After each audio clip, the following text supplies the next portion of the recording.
National Dastak आप देख रहे हैं, मैं हूं आपके साथ अबरारुल हक रहमान।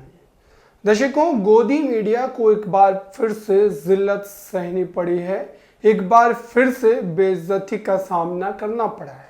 दरअसल वो मीडिया जो 2014 के बाद से लगातार भाजपा के कसीदे पढ़ रहा है, बीजेपी का गुणगान कर रहा है, प्रधानमंत्री नरेंद्र मोदी के खिलाफ एक शब्द आप टीवी पर जाकर नहीं बोल सकते, चाहे वो विपक्ष का नेता हो या फिर अगर आप एक आम आदमी के तौर पर भी टीवी डिबेट्स में आपको बैठने का मौका मिलता है तो आपको बिल्कुल भी प्रधानमंत्री के खिलाफ, सरकार के खिलाफ, भाजपा के खिलाफ बोलने के लिए सेकंडों का समय जो है वो नहीं दिया जाएगा। लेकिन उसी तमाम मीडिया घरानों को आज किस तरीके से रुसवाई का सामना करना पड़ रहा है, दरअसल उसी पर विस्तार से चर्चा करेंगे। शाजिया इल्मी जो कि भाजपा की प्रवक्ता है और हमेशा अपने बयानों की वजह से, अपने विवादास्पद बयानों की वजह से चर्चा में रहती है। और आपको तो ये बात पता ही होगी कि बीजेपी का हर प्रवक्ता जिस ढंग से अपनी बातों को टीवी चैनलों पर रखता है, अपने कई बार विपक्ष के नेताओं को यह आरोप लगाते हुए सुना होगा एंकरों पर कि आप भाजपा के प्रवक्ता को ज्यादा समय दे रही हैं और हमें कम समय दे रही हैं, और हम जब भी बोल रहे हैं तब आप बीच बीच में इंटरप्ट कर रही हैं।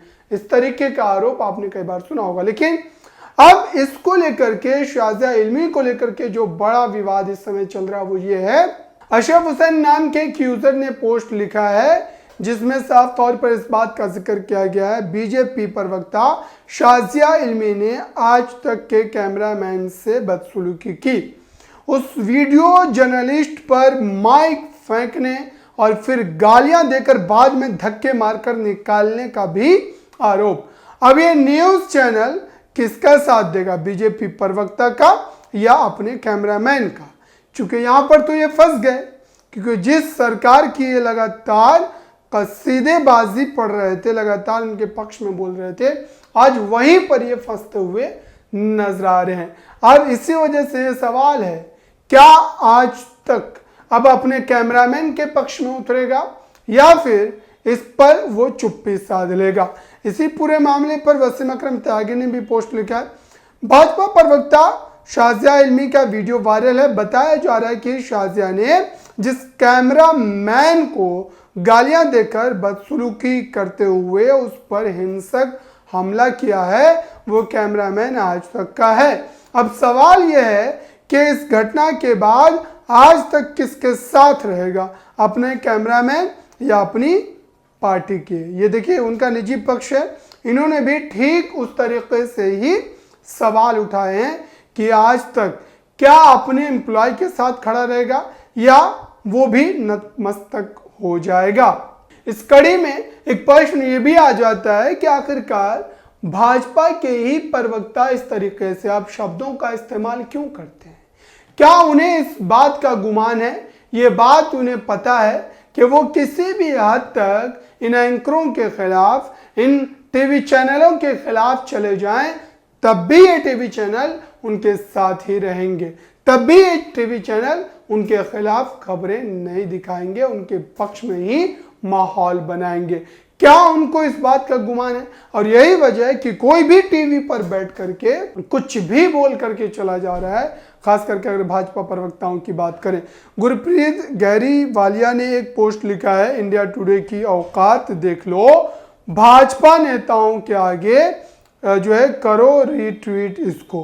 तो ये बात उन्होंने इसलिए लिखी है कि भाजपा नेताओं के सामने किस तरीके से इंडिया टुडे जैसा बड़ा संस्थान भी क्या नतमस्तक हो जाता है। सदफ आफरीन ने एक ट्वीट लिखा है, टीवी होस्ट से बहस के बाद बीजेपी प्रवक्ता शाजिया इल्मी ने इंडिया टुडे के वीडियो जर्नलिस्ट पर हमला किया और उससे गाली दी। अब सोचिए कि एक तबका जो कि राजनीति करता है, जो है आम जनमानस के भलाई की बात करता है, उनकी भाषा शैली कैमरे के सामने भी इस तरीके से बदल सकती है, इस तरीके से वो अपने पक्ष को रख सकते हैं, ये समझने वाली बात है। और उन्होंने इसी बात को गंभीरता से रखते हुए कहा है कि जो है टीवी होस्ट से बहस के बाद बीजेपी प्रवक्ता शाजिया इल्मी ने इंडिया टुडे के वीडियो जर्नलिस्ट पर हमला किया है, उसे गाली दी है। और जो है अरुण पुरी के लिए तो भाजपा वाले बहुत प्रिय हैं, पर भाजपा की प्रवक्ता ने ही उनके चैनल के कर्मी पर हमला किया, गाली दी। खैर इनका आपसी मामला है। इस तरीके से इन्होंने अपनी बातों को रखा और ये बताने की कोशिश की है कि आखिरकार ये जो पूरी की पूरी स्थिति पैदा हुई है, ये जो पूरा का पूरा मामला पैदा हुआ है, ये किस तरीके से जो है आगे बढ़ता हुआ नजर आ रहा है। तो ये मुद्दा इस वक्त जो है चर्चा का विषय बना हुआ है। साथ ही आपको ये बता दें दर्शकों कि यही एक जो है पक्ष नहीं है, सवाल ये भी है कि आखिरकार क्या अब मीडिया कर्मियों को भी अब निशाने पर लिया जा रहा है, मीडिया कर्मी भी अब बख्शे नहीं जा रहे। हालांकि ये वो मीडिया कर्मी हैं जो इनके ही पक्ष में लगातार माहौल बनाते, लेकिन इनको भी पूरे तौर पर बख्शा नहीं जा रहा, इनको भी गालियां सुननी पड़ रही है, इनको भी जो है घर से धक्के मार करके बाहर निकाला जा रहा है। और ये कैमरामैन शाजिया इल्मी के घर पर पहुंचा था जब वो डिबेट में हिस्सा ले रही थी। रणविजय सिंह ने जो एक पोस्ट लिखा, बीजेपी प्रवक्ता ने आज तक के वीडियो जर्नलिस्ट को गाली दी, बीजेपी प्रवक्ता को ऐसा नहीं करना चाहिए था, बीजेपी के संस्कार ऐसे नहीं है। आप कह सकती थी दोस्ती बनी रहे, लेकिन आप तो बद्दी बद्दी गालियां देने लगी। राम राम राम, घोर कलयुग है। ये जो है रणविजय ने अपनी बातों को रखा है। तो अब सवाल ये पैदा हो रहा है कि आखिरकार इस तरीके का माहौल, इस तरीके की ये जो स्थिति है, ये क्यों पैदा हो रही है और इसको किस ढंग से अब आप देखते हैं दर्शकों। चूंकि आपका भी यहाँ पर पक्ष काफी ज्यादा जो है मायने रखता है, क्योंकि अगर इसी जगह पर कोई विपक्ष का चेहरा होता, कोई ऐसे एसटी ओबीसी से होता, तो उनको सीधे तौर पर रगड़ दिया जाता और उनको जो है भला बुरा तो कहना दूर, उनके खिलाफ कानूनी कार्रवाई की भी बात की जाती। लेकिन यहाँ पर आप देखें कि पूरी तरीके से सन्नाटा है, कोई भी कुछ बोलने को तैयार नहीं है। आलोक चिक्कू ने इस पूरे मामले को लेकर के पोस्ट लिखा है, इंडिया टुडे के एक वीडियो जर्नलिस्ट के साथ भाजपा की संस्कारी प्रवक्ता शाजिया इल्मी द्वारा ये बर्ताव देखिए, माइक फेंका गया, गालियां दी गई, घर के बाहर धक्के मारकर निकाल दिया गया।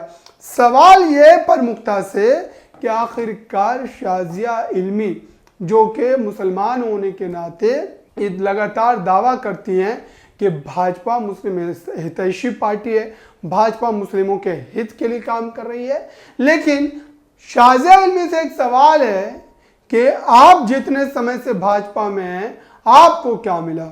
अब तो डिबेट में भी हिस्सा लेने की जो संख्या है वो कम कर दी गई है। और यही वजह है कि वो तमाम चेहरे जो मुस्लिम होने के बाद भाजपा में हैं और ये दावा करते हैं कि मुस्लिमों के लिए सबसे हितैषी और सबसे बड़ी पार्टी जो है वो भाजपा है, ये सरासर झूठ है। और इस शाजिया इल्मी ने जिस तरीके से वीडियो जर्नलिस्ट के साथ बर्ताव पेश किया है, जिस तरीके से अपनी मानसिकता जाहिर की है, ये दर्शाता है कि ये किस तरीके से लोगों के साथ बर्ताव करते होंगे ऑफ कैमरा, और कैमरे के सामने वही सारी चीजें निकल करके आ गई। इस पूरी बातचीत पर आपको क्या लगता है दर्शकों? क्या मीडिया घरानों पर अब पूरी तरीके से सरकारी तंत्र हावी हो चुका है? और यही वजह है कि भाजपा के किसी भी प्रवक्ता को कुछ भी बोलते हुए जरा सा भी सोचने की जरूरत नहीं पड़ती, वो धड़ल्ले से कुछ भी कह करके निकल जाते हैं, गालियां तक दे देते हैं, घर से बाहर धक्के मार करके निकाल देते हैं, वो भी इंडिया टुडे जैसे बड़े संस्थान के लोगों को। इस पूरी बातचीत पर आप क्या सोचते हैं कमेंट बॉक्स में जरूर बताइएगा। जुड़े रहें नेशनल दस्तक के साथ। नेशनल दस्तक की आपसे गुजारिश है कि अगर इसको बचाना चाहते हैं तो नेशनल दस्तक को सब्सक्राइब करने के लिए रेड कलर के सब्सक्राइब बटन को दबाएं, फिर बेल आइकन की घंटी दबाएं। नेशनल दस्तक को बचाने के लिए बहुत जरूरी है कि हर खबर को शेयर करें, लाइक करें, कमेंट जरूर करें।